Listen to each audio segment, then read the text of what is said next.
So how are Americans perceived throughout the world? Well, I came across this clip from 90 Day Fiancé on TLC that was incredibly fascinating. I want to play this for you now, and we'll talk about it.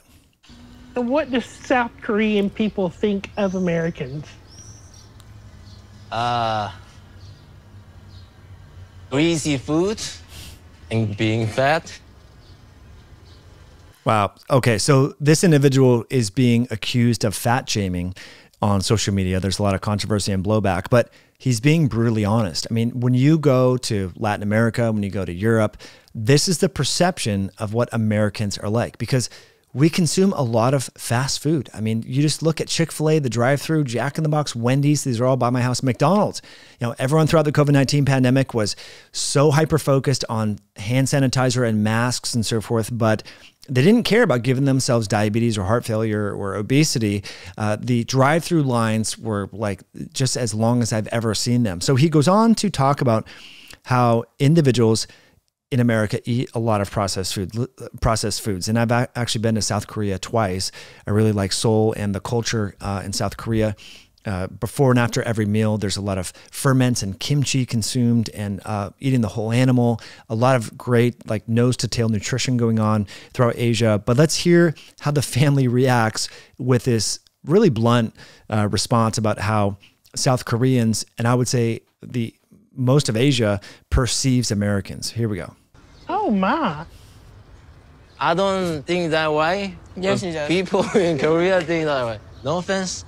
Unhealthy food is much cheaper than healthy food. So she has a point. Yeah, unhealthy food is cheaper, but that you have to thank your government for that.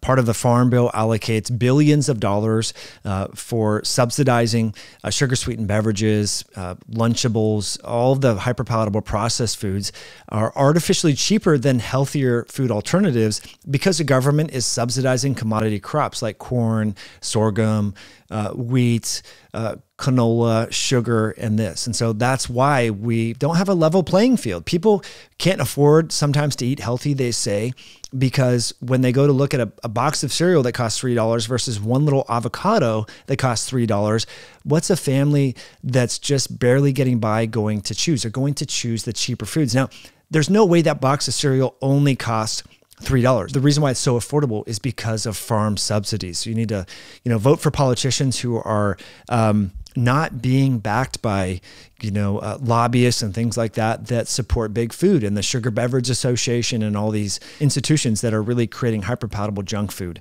and so forth. But here's what the family member has to say about the fact that, well, it's not just that fast food is cheaper. He talks about this. Or some people are just lazy. And it's easier to drive through and get something than to cook. What do you think? So he talks about how Americans are lazy. And I would say a lot of people are lazy. It's much easier to drive to Chick-fil-A and get a fried chicken sandwich as opposed to learning how to cook, a whole chicken at home yourself. And so that laziness comes with a cost, and that cost is obesity, high blood pressure, erectile dysfunction, dementia, diabetes, and early death. And so it turns out that you have to work in life to achieve anything great, whether it's a great business, great relationship, great health. You need to do some work. And so a lot of Americans have become just habituated to this laziness, which is really unfortunate. So he goes on to say a few things about his fiance, which I think is a little blunt here, but let's hear what he has to say.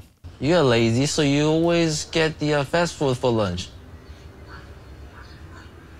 So the family is sort of perplexed that the fiance would speak to his partner like this.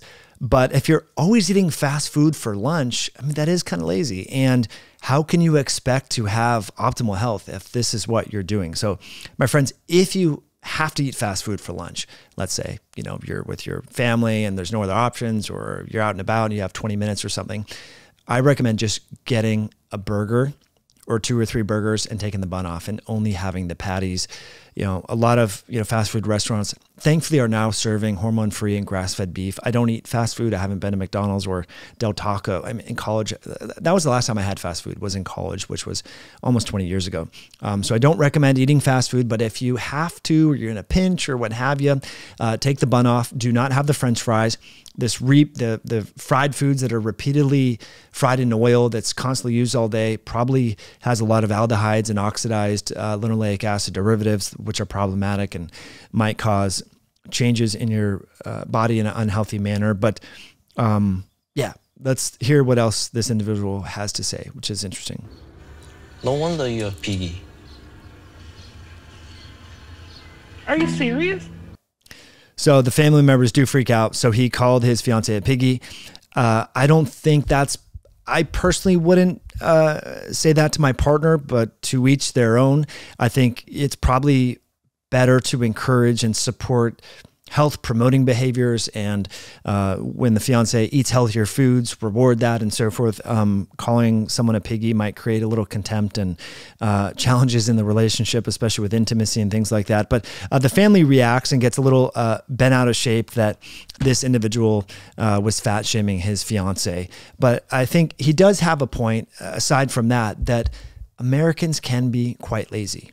And this reliance upon cheap, industrialized, commoditized food is really unhealthy. And consumption of this is unequivocally linked with shorter lifespan, increased rates of obesity, diabetes, erectile dysfunction, depression, dementia, Alzheimer's, and cancer. So we can blame our government, but we also need to take responsibility and start to make healthier choices. There's ways that you can eat healthy on a budget, and just it starts with cutting out the bread, the crackers, cookies, baked goods, sugar sweetened beverages, having more protein, more, I like high fat fruits like olives, like avocados, as well as berries. And if you're going to have some carbs, I like to have sprouted rice. Just soak your rice overnight beforehand and then rinse it. And then, you can cook that. Rice is super affordable. I go to the restaurant supply store, buy a big 10-pound bag, and that serves us quite well in our household. And shopping at farmers markets, getting to know your local ranchers. These are the ways that we can stay healthy, my friends, as well as lean and avoid obesity and type 2 diabetes and heart failure and cancer and all these different chronic conditions that are a direct reflection of our laziness and poor dietary choices. I would love to know what you think in the comments section below. I appreciate you watching all the way through. Appreciate your likes, your comments, your shares. Let me know your thoughts below, and we'll catch you on a future episode down the road.